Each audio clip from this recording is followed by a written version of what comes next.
Bismillahirrahmanirrahim. Assalamu alaikum. Welcome to the field knowledge of civil engineering. Field knowledge of civil engineering के lesson के साथ हाजिर हूँ। आज के लेसन में हम पढ़ेंगे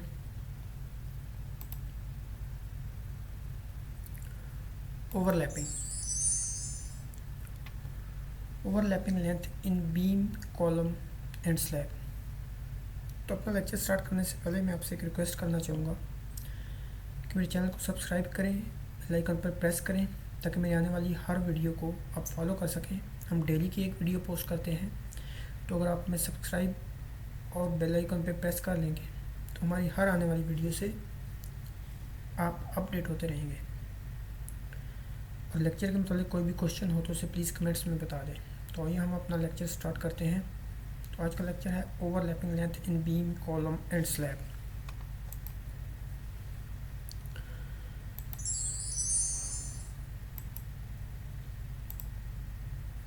What is overlapping length? Overlapping length is provided for maintaining the continuity of bars in order to safely transfer the load from one bar to another bar. Lap length को प्रोवाइड करने का basically क्या purpose होता है कि बार की continuity को maintain करना और एक बार की लोड को सेफली तरीके से दूसरे बार तक ट्रांसफ़र करना। अब एक बार के लोड को दूसरी बार के लोड तक सेफली ट्रांसफ़र करने की ज़रूरत कब पेश आती है?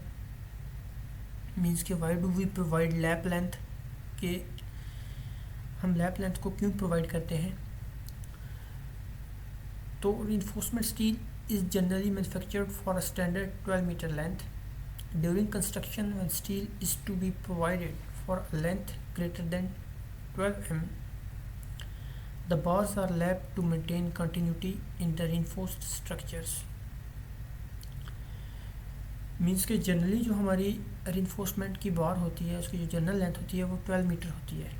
तो इन केस अगर हमें 12 मीटर से ज़्यादा लेंथ यूज़ करनी पड़ जाए, फॉर एग्जांपल कि अगर हम स्लैब में reinforced यूज़ कर रहे हैं और हमारी स्लैब की ब्रेड्थ जो है वो 14 मीटर है या 15 मीटर है, मीन्स के 12 मीटर से ज़्यादा है, तो इन केस ऑफ दैट हम उसके साथ दूसरी बार को कनेक्ट करते हैं रिक्वायर्ड लेंथ हासिल करने के लिए। तो ऐसी सूरत में हमें दो बारों को लैप करना पड़ता है, तो इसलिए उनमें लैप ज़रूरी होता है और लैप स्पेसिफिक लेंथ में प्रोवाइड किया जाता है। क्योंकि उस स्पेसिफिक लेंथ में क्यों प्रोवाइड किया जाता है? क्योंकि एक तो बार की कंटिन्यूटी को मेंटेन करने के लिए और दूसरा कि एक बार का लोड सेफली तरीके से दूसरी बार तक ट्रांसफ़र हो सके। क्योंकि अगर लैप की लेंथ कम होगी तो लोड जो है वो सेफली तरीके से ट्रांसफ़र नहीं हो पाएगा, तो बकलिंग इशू बनेगा इन केस ऑफ कॉलम्स और टेंशन इशू बनेगा इन केस ऑफ स्लैब्स। तो नेक्स्ट है जी, this lap length varies in different RCC structures and generally lies between 30D to 55D depending on the design and grade. तो ये different RCC structures में different provide किया जाता है, means column में डिफरेंट प्रोवाइड किया जाता है, स्लैब में डिफरेंट, बीम्स में डिफरेंट, लेकिन जनरली ये जो होता है वो 30D से 55D तक होता है। डी जो है इसमें डाया ऑफ बार है। तो आए अब हम कॉलम में जो बार लेंथ प्रोवाइड की जाती है उसके बारे में पढ़ते हैं। How much lap length is provided in column? तो as per IS code 456/2000 overlapping length should not be less than 75 mm। तो एज़ पर IS कोड जो बार लेंथ हमारी ओवरलैपिंग लेंथ है कॉलम में वो 75 mm से लेस नहीं होनी चाहिए। Lapping should be avoided in tensile zone of construction members. In case of column generally we take 24D to 40D। तो लैपिंग जो है वो टेंसाइल जोन में प्रोवाइड करने से हमें अवॉइड करना चाहिए। जितने भी कंस्ट्रक्शन मेंबर्स हैं उनमें टेंसाइल जोन में लैपिंग प्रोवाइड करने से हमें अवॉइड करना चाहिए। और इन केस ऑफ कॉलम हम मोस्टली 24D से 40D तक लेंथ जो है वो प्रोवाइड करते हैं लैप लेंथ। अब हम इम्पोर्टेंट पॉइंट्स की तरफ आते हैं। तो इम्पॉर्टेंट पॉइंट्स में हमारे पास है कि lapping should be provided at the center of column because bending moment at mid point is zero, so try to lap at mid point. तो कॉलम में हमें मोस्टली कोशिश करनी चाहिए कि हम सेंटर पोर्शन में जो है वो लैप प्रोवाइड करें, क्योंकि वहाँ पर बेंडिंग मोमेंट ज़ीरो होती है। नेक्स्ट पॉइंट है lapping of bar should be provided alternately, lap should not be given at same point because buckling में अकर्स। अल्टरनेटली का मतलब है कि कोई भी जो हमारा लैप है, कोई भी दो लैप हैं, एक दूसरे के आमने सामने नहीं आने चाहिए, हमेशा उनके दरमियान हॉरिजॉन्टली डिस्टेंस होना चाहिए। अगर वो एक दूसरे के आमने सामने या एक ही जगह पर हम सारे लैप्स प्रोवाइड कर देंगे तो बकलिंग के चांसेस ज़्यादा हो जाएंगे इन केस ऑफ कॉलम। तो नेक्स्ट पॉइंट है हमारा lateral ties should be provided closely spaced in lapping zone.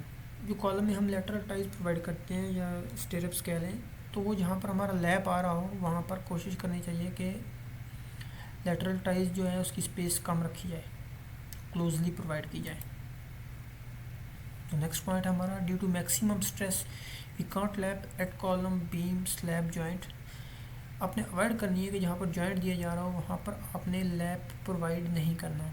Lapping should not be given at L/4 distance from top and bottom of the slab. जैसे कि इस figure में आपको बताया गया है कि जो लैप आपने प्रोवाइड करना है वो, क्योंकि टॉप पे भी कॉलम में स्लैब होती है और बॉटम पे भी स्लैब होती है अगर आपकी फ्रेम स्ट्रक्चर बिल्डिंग है, तो इस टॉप से और बॉटम के L/4 डिस्टेंस के दरमियान आपने लैप प्रोवाइड नहीं करना। जबकि इसके बाद ये जो सेंटर का पोर्शन आता है इसमें आप कहीं भी लैप प्रोवाइड कर सकते हैं, और कोशिश करनी है कि लैप अल्टरनेटली प्रोवाइड करना है, कि मीन्स के एक दूसरे के सामने ना आए।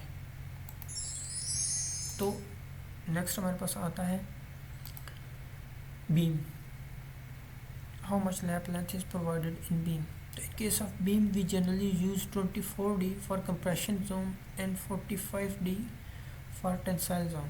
तो in case of beam हम 24D यूज़ करते हैं compression zone में, और tensile zone में हम 45D यूज़ करते हैं। तो इम्पोर्टेंट पॉइंट्स की तरफ आते हैं हम। ये तो आपको पता ही होगा कि बीम में जो कंप्रेशन जोन होता है वो ऊपर की तरफ होता है, ऊपर के पोर्शन में, और टेंसाइल जोन नीचे वाले पोर्शन में होता है। तो इम्पोर्टेंट पॉइंट्स में lapping in top bars avoided L/3 distance from both hands. कि जो हम टॉप बार में कंप्रेशन जोन में जो लैप प्रोवाइड करेंगे उस पर हमने हैंड से L/3 डिस्टेंस पे प्रोवाइड करना है। L/3 डिस्टेंस से पहले नहीं प्रोवाइड करना, मीन्स यहाँ से जो एंड से हमारा डिस्टेंस है वो L/3 होना चाहिए, और इधर से भी L/3 होना चाहिए, और सेंटर में हम लैप प्रोवाइड कर सकते हैं किसी भी जगह पे। For top bar lapping should B eight mid span, के L/3 डिस्टेंस पर जो मिड स्पैन आता है उसमें हम उसे प्रोवाइड कर सकते हैं। नेक्स्ट पॉइंट है lapping in bottom bars, lap should not B provided eight column junction lap should be provided at column junction or L/4 distance from column face but should not be in mid span of beam। तो नीचे के portion में आपने हमेशा याद रखना है कि मिड स्पैन ऑफ बीम आपने कभी भी लैप प्रोवाइड नहीं करना। आप जंक्शन पॉइंट्स पे प्रोवाइड कर सकते हैं, जैसे कि ये हमारा जंक्शन पॉइंट है, ये जंक्शन पॉइंट है जहाँ पर कॉलम और बीम इंटरसेक्ट कर रहे होते हैं, यहाँ पर आप lap in case of beam provide कर सकते हैं। और अगर आपने यहाँ पे कहीं प्रोवाइड करना है तो इधर से L/4 डिस्टेंस पे और इधर से L/4 डिस्टेंस पे यहाँ पे प्रोवाइड कर सकते हैं, इस जोन में और इस जोन में, लेकिन बिल्कुल सेंटर के जोन में आप नहीं प्रोवाइड कर सकते क्योंकि यहाँ पर टेंशन ज़्यादा होती है, मैक्सिमम होती है। तो इस सूरत में यहाँ पर प्रोवाइड करने से आपने अवॉइड करना है। नेक्स्ट पॉइंट है stirrup should be closely spaced near the column and loose normal at mid span. तो जो स्टेरप्स हम प्रोवाइड करते हैं ये रिंग्स हैं, ये आपने नियर टू कॉलम यहाँ और यहाँ आपने क्लोजली प्रोवाइड करनी है, और यहाँ आप नॉर्मल स्पेस में प्रोवाइड कर सकते हैं। Lapping of bar should be alternatively provided. हमेशा आपने कोशिश करनी है जो लैप आप प्रोवाइड कर रहे हैं वो अल्टरनेटली हो, मीन्स के एक दूसरे के सामने ना आ रहा हो। तो नेक्स्ट हमारे पास आ जाता है स्लैब। तो in case of slab we use lap length 50D where D is dia of bar. तो स्लैब में हम 50D यूज़ करते हैं। तो इम्पोर्टेंट पॉइंट्स की तरफ आते हैं। RCC slab functions is similar to beam if the slab is designed as one way. It is ideal to lap bars at point of least bending moment or at point of contraflexure. Slab में और beam में lab provide करने का function तकरीबन एक जैसा होता है, लेकिन स्लैब में आपने कोशिश करनी है कि जहाँ लीस्ट बेंडिंग मोमेंट आ रही हो या पॉइंट ऑफ कॉन्ट्राफ्लेक्चर पे अगर आप लैब प्रोवाइड करते हैं तो उसके लिए बेस्ट है। Practically labs are provided beyond L/5 to L/3, L being the effective span from a support for bars at bottom of slab. The top bars are generally short and no labs are necessary. आपने कोशिश करनी है जो bottom bars हम slab में use कर रहे हैं वो L/3 से L/5 के डिस्टेंस पर आपने लैब प्रोवाइड करना उसमें, कि L/3 टू L/5 के जोन में आपने लैब प्रोवाइड करने से अवॉइड करना है। उस डिस्टेंस से हट के आप लैब प्रोवाइड कर सकते हैं। और जो टॉप बार्स होती हैं वो मोस्टली शॉर्ट होती हैं, मतलब उनकी लेंथ शॉर्ट होती है, तो वहाँ पर लैब की ज़रूरत नहीं होती। Bar will be considered staggered if end-to-end distance between lab at least 75 mm. तो आपने कोशिश करनी है जो आप लैब प्रोवाइड कर रहे हैं वो स्टैगर्ड पोजीशन में हो। स्टैगर्ड पोजीशन क्या होती है, ये आपको पिक्चर में दिखाया गया है कि जो एक लैब और दूसरी बार का लैब है उसके दरमियान जो हॉरिजॉन्टल डिस्टेंस है वो मिनिमम 75 होगा। अगर ये 75 से कम होगा तो वो आपकी आमने सामने लैब आने का ख़तरा होगा। तो इस मीन कि आपने जो भी दो लैब्स हैं उनके दरमियान आपका मिनिमम 75 डिस्टेंस होना चाहिए। इसलिए आपने कोशिश करनी है कि लैब एक दूसरे के सामने ना आ सके, क्योंकि उससे टेंशन और बकलिंग के चांसेस बढ़ जाते हैं।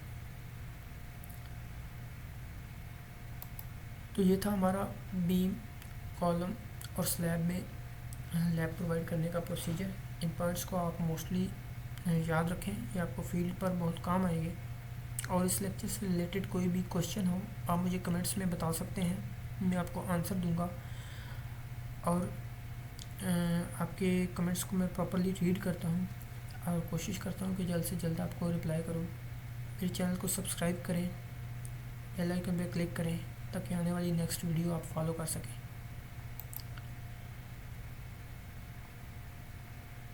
लेक्चर सुनने का शुक्रिया। अल्लाह हाफिज़।